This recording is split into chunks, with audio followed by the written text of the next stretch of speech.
Bueno, buenas tardes jóvenes, voy a hacer pase de lista.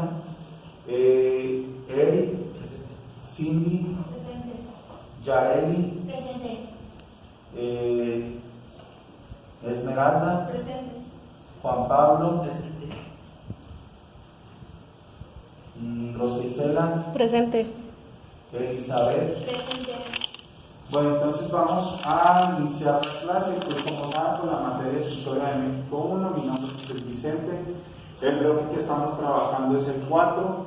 El tema que vamos a analizar ahorita en esta clase pues es procesos de colonización del siglo XV y siglo XVII. Bueno, para iniciar la clase pues sí quisiera que ustedes empezaran a comprender el tema y pues empezaran a analizar algunos conceptos. Para ustedes, ¿qué sería la colonización? Un ejemplo. ¿Qué es la colonización? ¿Qué es lo que entienden? También otra de las preguntas, ¿quién nos conquistó? Los españoles, ¿verdad? ¿Cuántos años duraron los españoles en Nuevo México? 400 o 300 años aproximadamente, ¿no?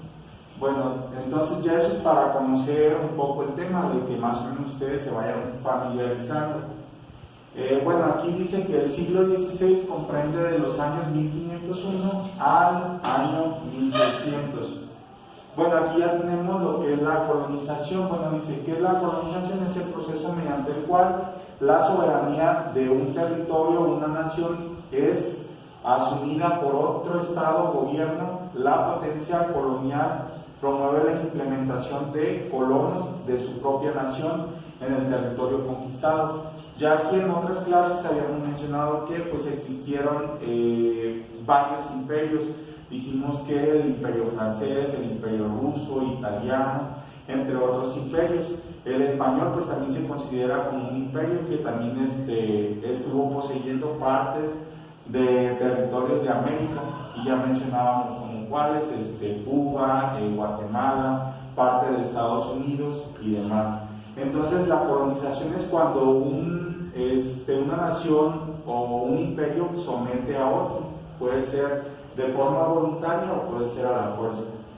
Dice, es muy raro que haya una época que abarque exactamente una cifra decimal, redondeado, pero en nuestra historia colonial así es. Bueno, aquí lo que nos trata de decir es que nosotros fuimos conquistados desde 1521 hasta 1821, que más o menos es una cantidad de 300 años que estuvimos sometidos por los españoles. Entonces aquí matemáticamente dice, pues es un dato como curioso, porque las cifras pues son exactamente así, que inició en 1521 y terminó hasta 1821.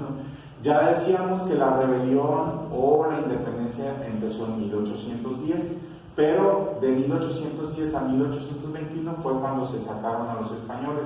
Entonces fue un proceso de varios años para poderlos expulsar. Entonces aquí lo que nos menciona que pues es un dato pues muy curioso, ¿no? De cómo de 1521 hasta esa época fuimos conquistados o fuimos sometidos por los españoles.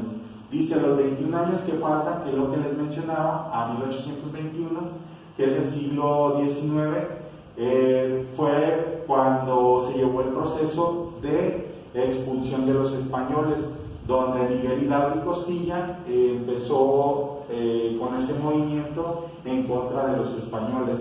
Dice que la importancia de la época de la colonia es determinante, tanto para la historia de nuestro país como nación independiente, como para la historia de todo Occidente, ya que a partir de ese momento América entró a formar parte del mundo que entonces conocían los europeos.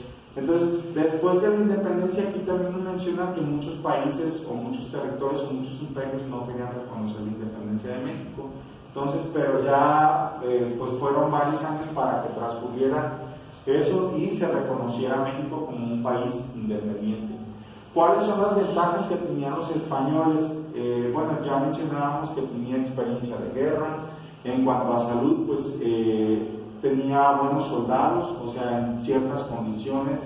tenía un militar bien organizado y bien formado. Entonces todas esas ventajas en contra de nosotros pues sí eran muy fuertes, porque ya decíamos que en aquel entonces, cuando Miguel Hidalgo se levantó en armas, pues no se contaba con mucha tecnología. Entonces lo que utilizaban para la independencia pues eran hondas, piedras, cazuelas, machetes. Entonces era muy escasa la tecnología. Dice, fue por medio de la iglesia que empezó a colonizar, donde hubo una explotación de recursos humanos y materiales. Entonces, los españoles pues utilizaron esta parte de la evangelización, que a través de la iglesia empezaron a meterle ciertas ideas a los indígenas para dominarlos y controlarlos. Entonces, la explotación, como menciona aquí, pues era, a ellos mismos los explotaban, y los recursos materiales pues eran llevados a España. La referencia bibliográfica pues es un libro de historia de México I del autor Miguel Delgado. Entonces con esto cerramos esta clase. No sé si tengan alguna duda sobre el tema que analizamos. No hay dudas. Bueno, entonces hasta